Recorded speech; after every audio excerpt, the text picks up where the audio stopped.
ಓಂ ಗುರುಭ್ಯೋ ನಮಃ. ಬಂಧುಗಳೇ, ಈ ತಂಬಾಕು, ಗುಟುಕ, ಬೀಡಿ, ಸಿಗರೇಟ್, ಸಾರಾಯಿ, ಸಿಂಧಿ ಇಂತಹ ಮಾದಕ ವಸ್ತುಗಳ ಸೇವನೆಯಂತಹ ದುಷ್ಟ ಚಟಗಳು ಒಂದು ಕಡೆ ಜೀವನವನ್ನೇ ನರಕ ಮಾಡಿ ತೆಗೆಯುತ್ತೆ. ಆರೋಗ್ಯವನ್ನ ಸಂಪೂರ್ಣವಾಗಿ ಹಾಳು ಮಾಡಿ ಜೀವನವನ್ನೇ ರವರವ ನರಕ ಮಾಡುತ್ತೆ.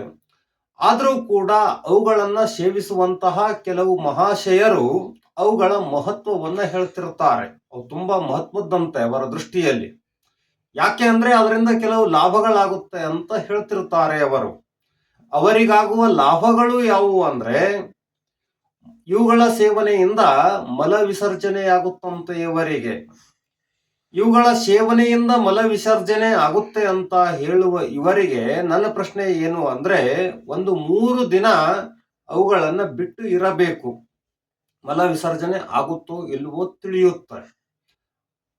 ಒಂದು ವೇಳೆ ಆಗುತ್ತೆ ಅನ್ನೋದಾಗಿದ್ರೆ ಜಗತ್ತಿನಲ್ಲಿ ಎಲ್ಲರೂ ಅದನ್ನೇ ತಿಂದು ಮಲ ವಿಸರ್ಜನೆ ಮಾಡಬೇಕಾಗಿತ್ತಲ್ಲ ಅನ್ನೋದು ನನ್ನ ಮಾತು ಬಂಧುಗಳೇ.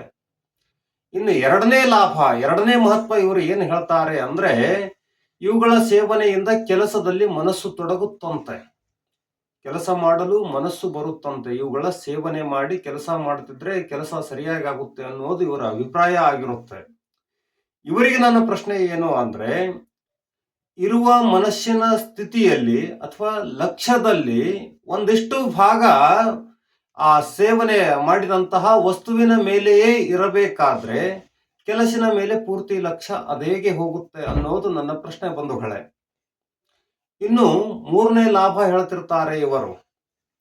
ಇವುಗಳ ಸೇವನೆಯಿಂದ ಟೈಮ್ ಪಾಸ್ ಆಗುತ್ತಂತೆ, ಎಂಜಾಯ್ ಆಗುತ್ತಂತೆ. ನೋಡಿ, ಇವರು ಟೈಮ್ ಪಾಸ್ ಮಾಡುವ ಸಲುವಾಗಿ ಮತ್ತು ಎಂಜಾಯ್ ಮಾಡುವ ಸಲುವಾಗಿ ಇಂತಹ ಘಾತಕ ಪದಾರ್ಥಗಳ ಸೇವನೆಯನ್ನ ಮಾಡುತ್ತಾರೆ. ಟೈಮ್ ಪಾಸ್ಗೆ ಮತ್ತು ಎಂಜಾಯ್ ಮಾಡಲು ಇವುಗಳೇ ಪರ್ಯಾಯವೇ?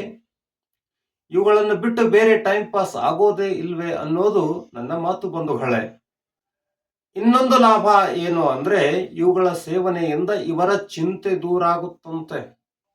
ನೋಡಿ, ಚಿಂತೆ ದೂರ ಆಗೋಕೆ ವಿಷಕ್ಕಿಂತಲೂ ಮಹಾಭಯಂಕರವಾದ ಪದಾರ್ಥಗಳ ಸೇವನೆ ಒಂದೇ ಇವರಿಗೆ ಪರ್ಯಾಯ, ಬೇರೆ ಪರ್ಯಾಯವೇ ಇಲ್ವೇನೋ ಅನ್ನೋದು ನನ್ನ ಮಾತು ಬಂಧುಗಳೇ. ಇನ್ನು ಕೆಲವೊಂದು ಹೇಳುತ್ತಿರ್ತಾರೆ, ಇರಲಿ. ನನ್ನ ಮಾತೇನು ಅಂದ್ರೆ, ಜೀವನಾನೇ ನರಕ ಮಾಡಿ ಹಾಕುವಂತಹ ಅಥವಾ ಆರೋಗ್ಯವನ್ನೇ ಸಂಪೂರ್ಣ ಹಾಳು ಮಾಡಿ ಸ್ಮಶಾನಕ್ಕೆ ತೆಗೆದುಕೊಂಡು ಹೋಗುವಂತಹ ಇಂತಹ ದುಶ್ಚಟಗಳನ್ನ ಮಾಡೋದ್ಯಾಕೆ? ಇವರು ಹೇಳುವಂತಹ ಲಾಭಗಳು, ಇವರು ತಿಳಿದಿರುವಂತಹ ಮಹತ್ವ ಅದೆಷ್ಟು ವಿಚಿತ್ರವಾಗಿದೆ ನೋಡಿ. ಯಾಕೆ ಇವನಿಗೆ ಇಷ್ಟು ಕೂಡ ತಿಳಿಯಲ್ಲ? ವಿಷದ ಸೇವನೆಯಿಂದ ಯಾವತ್ತಾದ್ರೂ ಒಳ್ಳೆಯದಾದೀತ? ಯಾಕೆ ಇದು ಇವನಿಗೆ ತಿಳಿಯಲ್ಲ ಅನ್ನೋದು ನನ್ನ ಮಾತು ಬಂಧುಗಳೇ. ಧನ್ಯವಾದಗಳು.